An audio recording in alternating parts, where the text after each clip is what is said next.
प्रेम से बोलो सतगुरुदेव भगवान की, बोलो साचे दरबार की, सत्य सनातन धर्म की जय, वृंदावन बिहारी लाल की जय। परम पुरुष गुरुदेव जी, शाश्वत शांति निधान, बारे बार दंडवती करूं सकल सुखों की खान। एकम नित्यम विमल अचलम सर्वदि साक्षिभूतम, भावातीतं त्रिगुण रहितं सतगुरु तवाम नमामि। गुरु के सुमिरन मात्र से नासत विघ्न अनंत, ताते सर्व आरंभ में ध्यावत है सब संग। निस दिन जिनकी वंदना करते से महे, सो निर्गुण सगुण भयो हरने जगत कलेश। मेरा मुझ में कुछ नहीं, जो कुछ है सब तोर, तेरा तुझको सौंपते क्या लागत है। निज मति तो कछु है नहीं, आपकी कृपा आधार, आपकी बाणी का प्रभु मैं कछु के करहूँ विस्तार, मैं कछु की करहूँ विस्तार। आज धन्य मैं धन्य यति, यद्यपि सब विधि, निज जन जान राम मोए संत समागम, मोहे संत समागम। प्रेम से बोले सतगुरुदेव भगवान की जय, बोलो साचे दरबार की जय, सत्य सनातन धर्म की जय।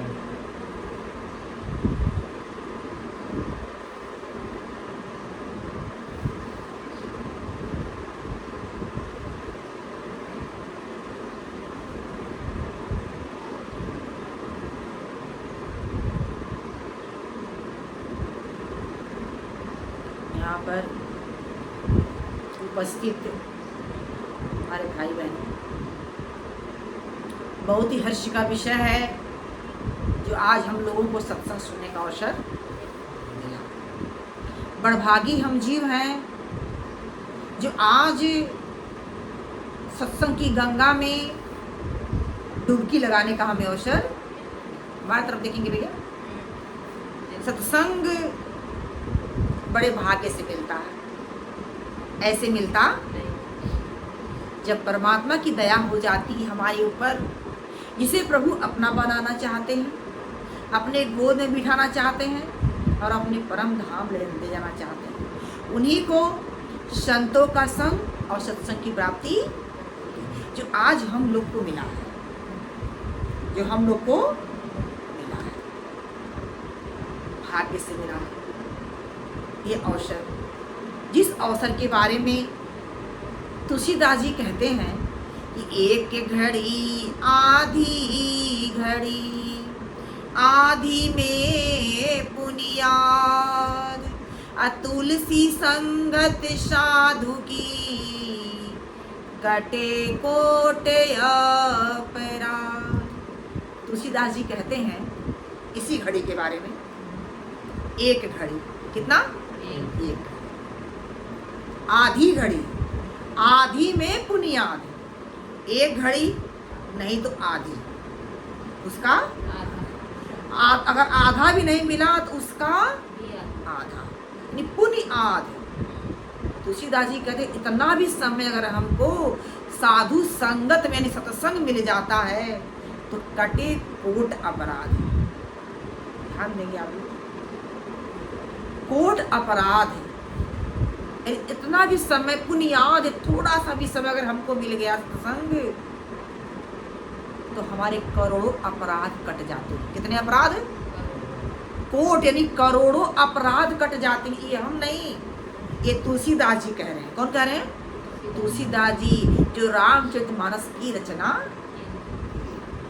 हमारे महापुरुष, हमारे सदग्रंथ शास्त्रों में भर भर की महिमा गाई गई सत्संग की। हमारे संतों ने कहा सत्संग वह गंगा है, इस गंगा में नहाने के बाद हमें कोई और गंगा नहाने की जरूरत। सत्संग वह तीर्थ है, जिस तीर्थ में जाने के बाद हमें कोई और तीर्थ करने की जरूरत। यह सत्संग चलता फिरता एक तीर्थ राज है। ये चलता फिरता है, एक जगह नहीं है, एक तीर्थ है जहाँ पर लोग जाते हैं।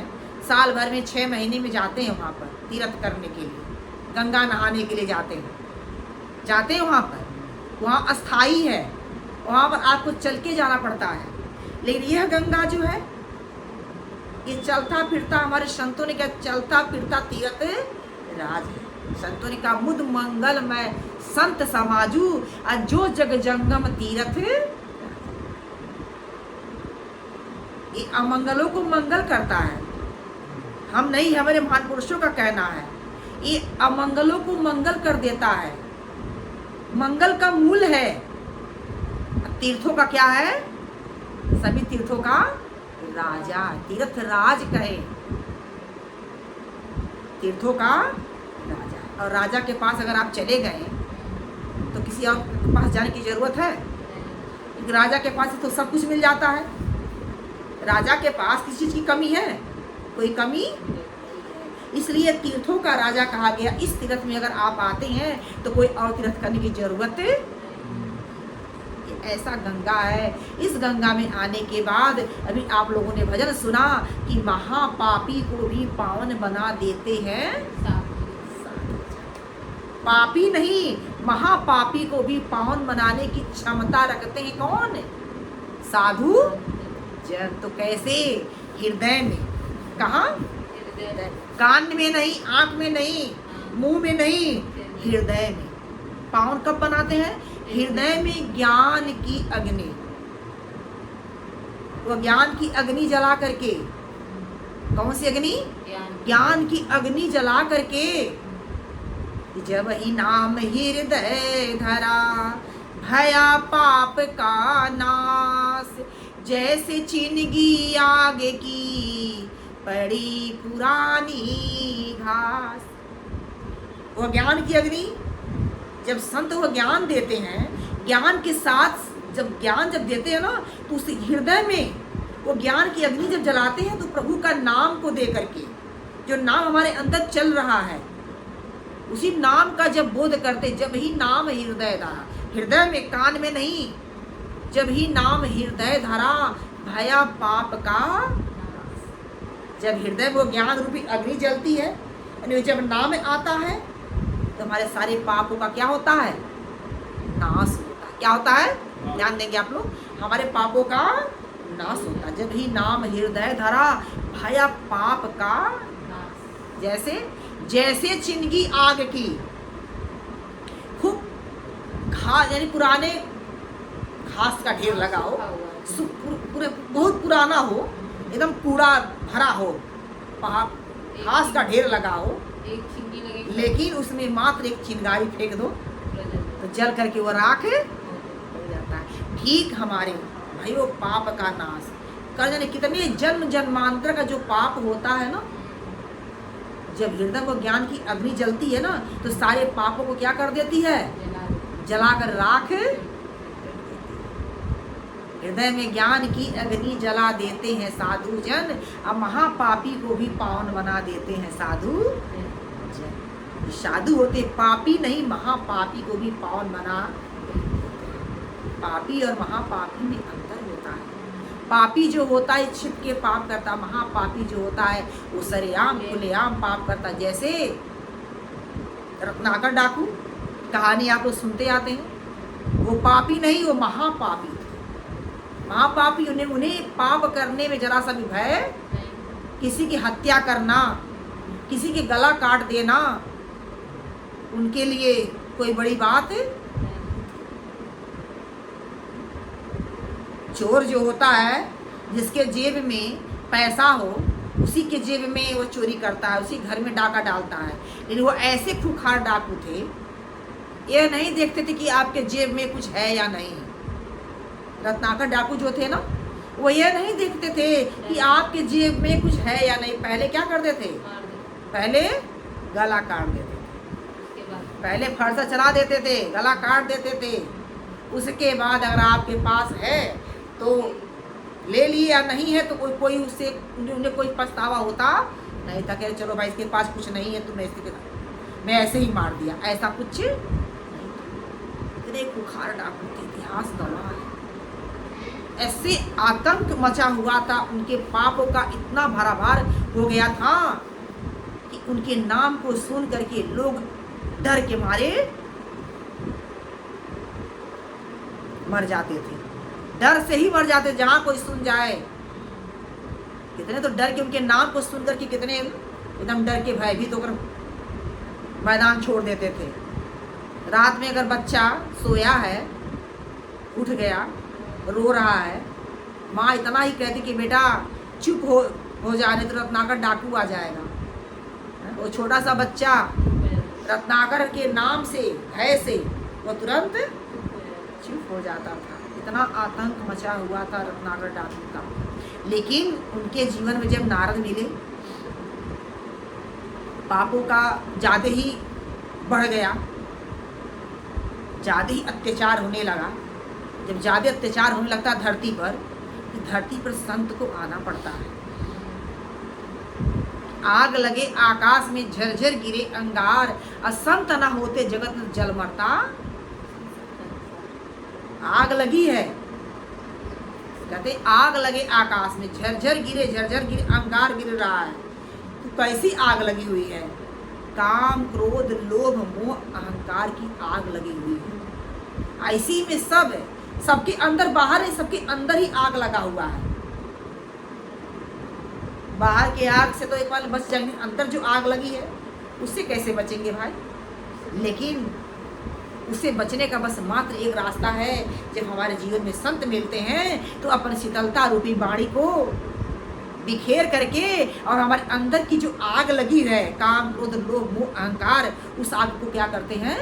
शीतल करके शांत कर देते हैं। रत्नाकर डाकू के जीवन में नारद मुनि चल पड़े, उनका मार्गदर्शन करने के लिए चल पड़े। जैसे निकले जिस राह में, जहाँ पे रहते थे, जब वह राह को चले तो लोगों ने कहा, अरे मुनिवर उस राह से मत जाइए, उस राह से मत जाइए, यह रास्ता मत जाइए, इस रास्ते से मत जाइए, यह रास्ता जंगल की तरफ जाता है जहाँ पर रत्नाकर डाकू रहता है और आपको मार डालेगा। नारद जी कहते हैं, जो रास्ता मैं एक बार चुन लेता हूँ उसे बदलता अरे भाई, कहते जो रास्ता मैं चुन लेता उस रास्ते को बदलता नहीं। क्योंकि संत जो होते हैं ना, वो अपना रास्ता स्वयं बनाते हैं, किसी के बनाए हुए रास्ते पे चलते नहीं, किसी के बनाए रास्ते पे नहीं चलते हैं, वो अपना रास्ता स्वयं बनाते हैं। अब नारद जी चल पड़ते हैं। चलते चलते जब आगे जब बढ़े, तब भाई रत्नाकर डाकू तो वहाँ रह रहे थे। जैसे बढ़े, मस्तानी चाल से चले जा रहे हैं कि संत जो होते हैं मतवाले होते हैं, राह को चुन लिए, राह चल रहे हैं। अब जैसे करीब पहुँचते हैं, रत्नाकर डाकू फरसा लेकर वहीं आवाज़ लगाता है, ठहर जा। क्या? ठहर जा। सुने तो आवाज, सुने भाई, वो दहाड़ मार के बोला तो सुने तो आवाज, लेकिन रुके नहीं। मस्तानी चाल से चले जा रहे हैं, हाथी चले बाजार तो कुत्ते भोके बाजार। संत जो होते हैं मतवाली हाथी की तरह होते हैं, वो चलते हैं, चलते जाते हैं, उनके पीछे क्या कोई कह रहा है उससे उनको कोई मतलब होता नहीं है। अगर उनका सबकी अगर बातों को सुनने लगे ना, वो कुछ कर पाएंगे? सब सहते हैं आपके लिए। परमार्थी होती परमार्थ के लिए संत इस धरती पर विचरण करते हैं, सब कुछ सहते हैं। जैसे कूट काट धरती सहे, खोद खाद बन राय, कुटिल बचन संत सहे और सहाना जाए। खोद खाद जैसे धरती माँ पे कितना भी कूड़े बरसाइए, सब सहती है ना, धरती माँ सब सहती हैं। खोद खाद धरती से कूट काट बन रहा है। पेड़ पौधे पर देखिए कितना लोग ढेले पत्थर मारते हैं, नहीं मारते हैं? फल जब लगता है, फल उस पर लगा है, फल को आपको दे रहा है, फिर भी वो आपसे मार खा रहा है। ये परमार्थ होते, परमार्थी होते हैं ना। इन लोग का जो भी धरती पर जो है ना, इनका जो भी क्रियाकलाप जो अगर आए हैं तो आपके लिए ही हैं, ये अपने लिए कुछ कर पाते नहीं है। संत विपट सरिता गिर धरनी, अपरहित हेत सबन कै करनी। संत विपट सरिता गिर धरनी, ये पांचों का जो काम होता है ना, वो अपने लिए होता नहीं है, ये आपके लिए होता है। लेकिन इन पांचों में सबसे पहला नाम किसका है? संत का। किसका?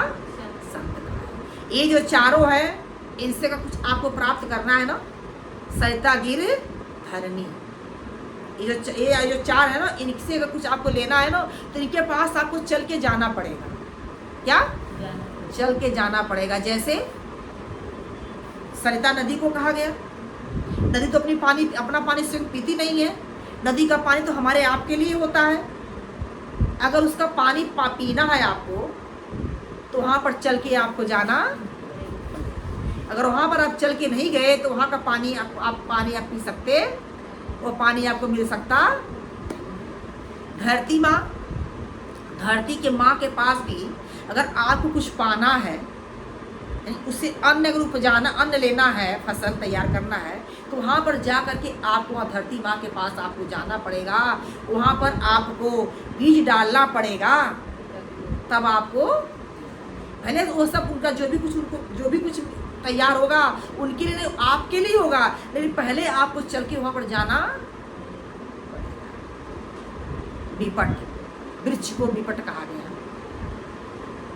जैसे वृक्ष पर फल लगते हैं ना, फल कौन खाता है? इंसान ही खाता है, वृक्ष तो फल खाता नहीं।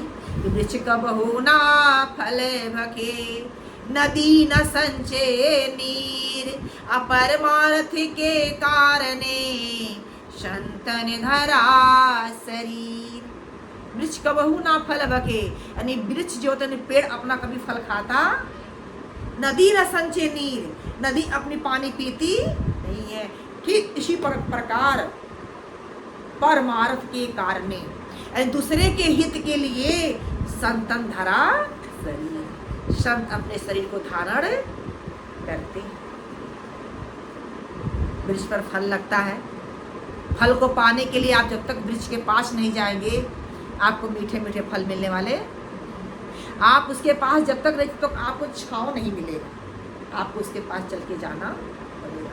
नदी के पास चल के जाना पड़ेगा, धरती के आपके पास, उसके पास चल के जाना पड़ेगा। लेकिन संत जो होते हैं चलते फिरते होते हैं, वो चल के स्वयं आपके पास भी आ जाते हैं। जब प्रभु परमात्मा की जब मौज होती है, जब उनकी कृपा होती है, तो संत आपके पास चल के स्वयं आपके पास आते हैं, परमार्थ के लिए आते हैं। और संत का आना, संत मिल जाए तो भगवान श्री कृष्ण कहते हैं कि संत मिले तब मैं मिल जाऊं। क्या कह रहे हैं? संत मिले तब मैं मिल जाऊं, संत न मुझसे न्यारे, बिन सतसंग मोह नहीं पावे, कोट यतन कर डारे, उधो मोहे संत सदा यति प्यारे। भगवान श्री कृष्ण कहते कि हे उद्धव, मुझे संत प्यारे नहीं, अति प्यारे।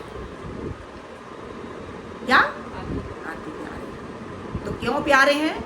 कि मेरे कारण छोड़ जगत के, भगवान श्री कृष्ण कहते हैं उद्धव से, हे उद्धव, क्यों मुझे प्यारे हैं? मेरे लिए, मेरे कारण छोड़ जगत के भोग पदार्थ सारे, सारे भोग पदार्थों को छोड़ देते हैं। किसके लिए? किसके लिए? भगवान के लिए। छोड़ते कि नहीं छोड़ते हैं? दुनिया में इतना भोग है, इतना विलास है, सब कुछ है, लेकिन क्या करते हैं संत? सब छोड़ देते हैं। किसके लिए? प्रभु के लिए। तो भगवान श्री कृष्ण मेरे कारण छोड़ जगत के भोग पदार्थ सारे, उद्धव मोहे संत सदायति। और क्या प्यारी इसलिए है कि निस दिन ध्यान धरे हृदय में, निस दिन, दिन रात, हर समय हर वक्त 24 घंटा वो हमारे ध्यान में मस्त होते हैं, हमारे ध्यान में लीन होते हैं। निस दिन ध्यान धरे हृदय में, सब जगह काज भी सारे, सारे काम को छोड़ करके अब मेरे ध्यान में लीन रहते हैं। इसी से उद्धव मोहे संत सदायति प्यारे, संत अति प्यारे हैं। ये भगवान श्री कृष्ण उद्धव को समझा रहे हैं, उद्धव को बतला रहे हैं। और क्या कह रहे हैं कि मैं संतन के पीछे जाऊं। ध्यान देंगे आप, भगवान श्री कृष्ण कहते हैं कि मैं संतन के पीछे जाऊं। संत के आगे नहीं चल रहे हैं भगवान श्री कृष्ण, संत के पीछे चल रहे हैं। क्या, क्यों पीछे चल रहे हैं भाई? इस धरती पर भगवान श्री कृष्ण आए, जो तीनों लोक के क्या कहलाए? स्वामी कहलाए, तीनों लोक के मालिक कहलाए। इस धरती पर वह भी आए हैं तो वह भी संतों के शरणागत हुए हैं, संतों के शरण में गए हैं। वही नहीं, इस धरती पर अगर भगवान राम आए, वो भी संत के शरणागत। तो क्या हमें आपको जाने की जरूरत नहीं है? बिना हमें और आपको जाए हमारा काम बन जाएगा? काम बनने वाला नहीं। हमें भी संत के शरणागत में जाना पड़ेगा। बिना संत का किसी का जीवन का कल्याण हो सकता? संत ही होते हैं जो हमारे भाग्य विधाता होते हैं, भाग्य को बदलने का क्षमता रखते हैं। संत के पास वो क्षमता होता है, वो पावर होता है जो भगवान नहीं कर सकते, वो काम संत करते हैं। जो काम ब्रह्मा जी छोड़ देते हैं, वो काम संत पूरा करते हैं। संत के पास वो पावर होता है, वो क्षमता होता है, लेकिन वह कब करते हैं? जब हर प्रकार से हम उन पर आश्रित रहें, विश्वास करके उन पर आश्रित होकर के, उन्हीं को सब कुछ समझ करके जब हम आगे बढ़ते हैं तो हमारे सारे काज संत पूरा करते हैं। जो काम भगवान भी अधूरा छोड़ते हैं, वो काम क्या कौन पूरा करते हैं? संत के पास वो पावर होता है, वो क्षमता होता है। अब यहाँ पर भगवान श्री कृष्ण कहते कि मैं संतन के पीछे जाऊं। आगे नहीं चल रहे हैं, कहाँ चल रहे हैं?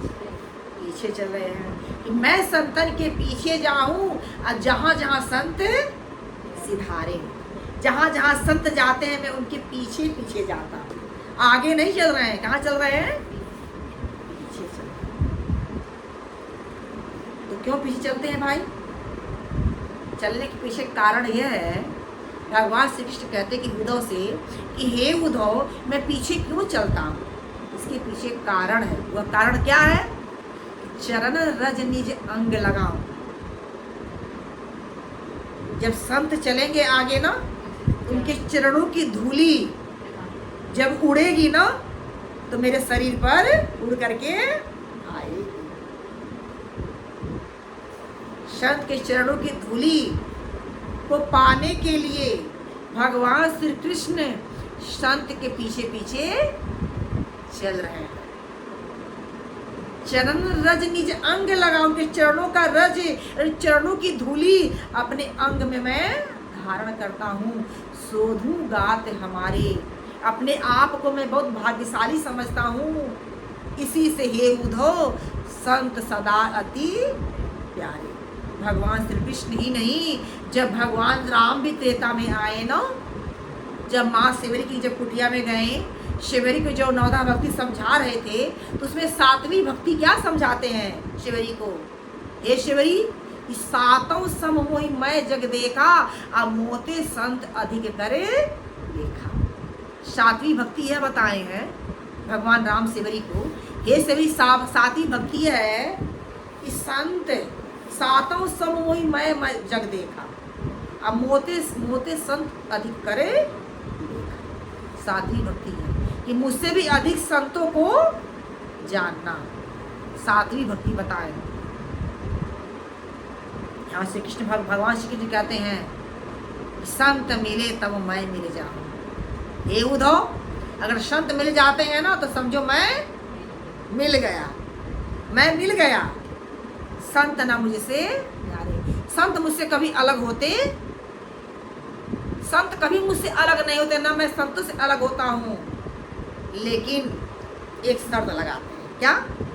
कि बिन सत्संग मोहे नहीं पावे, बिन सत्संग मोहे नहीं पावे, कोटि यतन कर हारे, उद्धव मोहे संत सदा अति प्यारे, उद्धव मोहे संत सदा अति प्यारे। क्या शर्त लगाए? कि बिन सत्संग मोहे नहीं पावे, बिना सत्संग का वो मुझको मिल सकते नहीं। कोटि करोड़ों यत्न कर लीजिए आप, कोट करते नहीं लोग भगवान को पाने के लिए। लोग कहाँ कहाँ जा रहे, नहीं जा रहे हैं? मंदिर, मस्जिद, गुरुद्वारा, कहाँ कहाँ भगवान को ढूंढ रहे हैं लोग, नहीं जा रहे हैं? केदारनाथ, बद्रीनाथ, कहाँ कहाँ लोग पहुंच जाते हैं। क्या पाने के लिए? भगवान को पाने के लिए। यहाँ तक लोग जाते हैं वृंदावन, भगवान वहाँ वृंदावन में, मथुरा, काशी, वृंदावन जाते हैं। और जा करके जब वह भगवान नहीं मिलते हैं ना, तो भगवान की वो छोटा सा लड्डू गोपाल लेकर के आते हैं, मूर्ति लेकर के आते हैं भगवान की, और उन्हीं को भगवान मान बैठते हैं। लड्डू गोपाल जो लेकर के आते हैं लोग, वहाँ से जाते हैं मथुरा वृंदावन ना, तो वहाँ से लोग लड्डू गोपाल लेकर के आते हैं और इन्हीं को भगवान मान लेते हैं। तो कहते हैं नहीं मानो देव नहीं तो भगवान की मूर्ति नहीं मिला, भगवान तो मूर्तियाँ कम से कम लेके चले आए। नहीं साग तो साग का पनिये, नहीं साग का पनिये लेके चल दिए। वहाँ से लड्डू गोपाल लाते हैं और ला करके उनका इतना सेवा करते हैं, सेवा श्रृंगार एकदम जैसे लगता है कि हम मानो भगवान एकदम साक्षात उतर गए हैं। बाल कंघी में सब होता है, इतना वहाँ पर। मनुष्य के अंदर सोचने समझने की क्षमता नहीं है।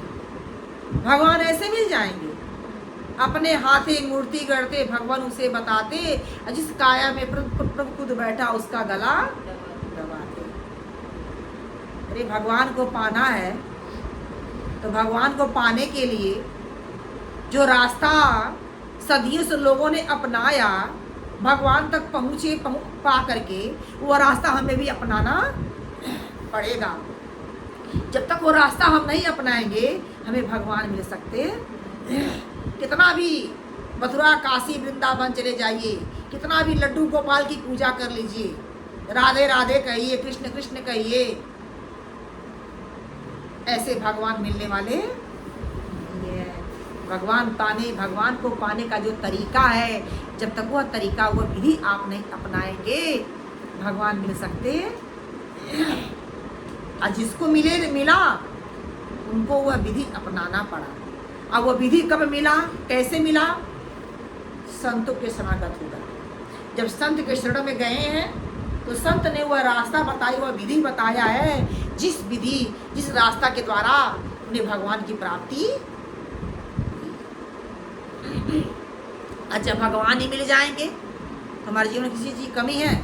कोई कमी? विचार करने की आवश्यकता है, एक सोचने समझने की बात है। अगर हम मन लगा कर करने लगे, जो भी कुछ हमको मिला है, हमें इतनी बड़ी चीज़ मिली है छोटी मोटी चीज़ नहीं मिली है। जो आज आपको मिला है जो ज्ञान ना, वो छोटा मोटा चीज़ नहीं है। इसे ब्रह्म ज्ञान कहते हैं। क्या कहते हैं? ब्रह्म ज्ञान कहते हैं, आत्मज्ञान कहते हैं, तत्व ज्ञान कहते हैं, सत्य ज्ञान कहते हैं। जो हमें और आपको गुरु महाराज जी ने दिया, घर भर के दिया। यह नहीं देखा कि हम कैसे हैं कैसे नहीं हैं, कुछ नहीं देखा उन्होंने, कुछ नहीं तरासा, तुरंत हमको वो ज्ञान का खजाना हमारे अंदर भर दिया। बशर्ते हमको ज्ञान तो मिल गया, लेकिन अब उस ज्ञान की हम कदर कर पाते नहीं। अगर समय से लगन से अगर हम जैसे बताए हैं उस मार्ग पर अगर सच्ची लगन से अगर हम चलें, तो देखिए हमारे जीवन में किसी चीज़ की कमी हो सकती नहीं है, सब कुछ भरपूर हो जाएगा। तो बशर्ते उनकी करुणा में कोई कमी है नहीं, उनकी करुणा में कोई कमी है नहीं। पात्रता में हमारी कमी रह गई, पात्रता में हमारी कमी रह गई। उनकी क्षमता में कोई कमी है नहीं, उनकी क्षमता में कोई कमी है नहीं। सौम्यता में हमारी कमी रह गई, सौम्यता में हमारी कमी रह गई। देव दुर्लभ दिया देह हमको प्रभु, जो है आधार सुख साधनों का विमल। देव दुर्लभ दिया देह हमको प्रभु, जो है आधार सुख साधनों का विमल। उनकी ममता में कोई कमी है नहीं, उनकी ममता में कोई कमी है नहीं। पुत्रता में हमारी कमी रह गई, पुत्रता में हमारी कमी रह गई। उनकी करुणा में कोई कमी है नहीं, उनकी करुणा में कोई कमी है नहीं। पात्रता में हमारी कमी रह गई, पात्रता में हमारी कमी रह गई। मेरे भाई मेरी बहना, उनकी करुणा में कोई कमी, वो करुणा के सागर, दया के सागर, हम पे दया करके देव दुर्लभ दिया देह हमको प्रभु। विचार करिए, देव दुर्लभ, जो देवताओं को भी दुर्लभ है यह जीवन है, जो हमें और आपको प्रभु परमात्मा ने दिया। देव दुर्लभ दिया देह हमको प्रभु, जो यह शरीर है ना, देव दुर्लभ है, जो हमें प्रभु ने दिया। जिस शरीर को पाने के देवी देवता भी तरसती है। देव दुर्लभ दिया देह हमको प्रभु, जो है आधार सुख साधनों का विमल। आधार है सुख और साधनों का, लेकिन कहाँ रह गई? उनकी ममता में कोई कमी है नहीं। माँ की ममता में कोई कमी होता है क्या? उनकी ममता में कोई कमी है नहीं। कमी कहाँ रह गई? पुत्रता में हमारी कमी रह गई, उनकी करुणा में कोई कमी है नहीं। ध्यान देंगे आप लोग, मनुष्य का जीवन कितने भाग्य से मिला। इस मनुष्य जीवन को पाने के देवी देवता तरस रहे हैं। वह जीवन प्रभु ने देव दुर्लभ जीवन हमें और आपको प्रदान किया। 84 लाख योनि में भटक रहे थे, भ्रमण कर रहे थे, भटकते भटकते थक गए, रो रहे थे, बिलख रहे थे। 84 का जीव देखिए, 84 का जो जीव होता है ना,